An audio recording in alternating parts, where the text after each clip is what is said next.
This pickle soup will support your family healthy gut. It's delicious and nutritious.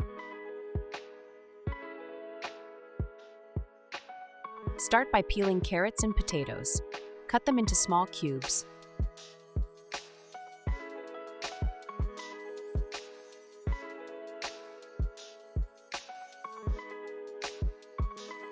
Peel 1 onion and 1 clove of garlic. Rinse carrots and potatoes under cold water. Transfer vegetables into large pot. Fill pot with water about 3 liters. Cook for about 20 to 30 minutes on medium heat. Add 1 clove of garlic and 1 stock cube. While the vegetables are cooking, I am going to grate pickles.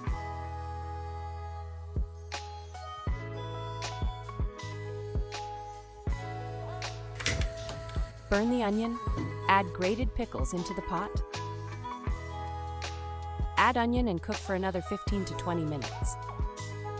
In a cup, mix sour cream, soup, and flour. Mix it well.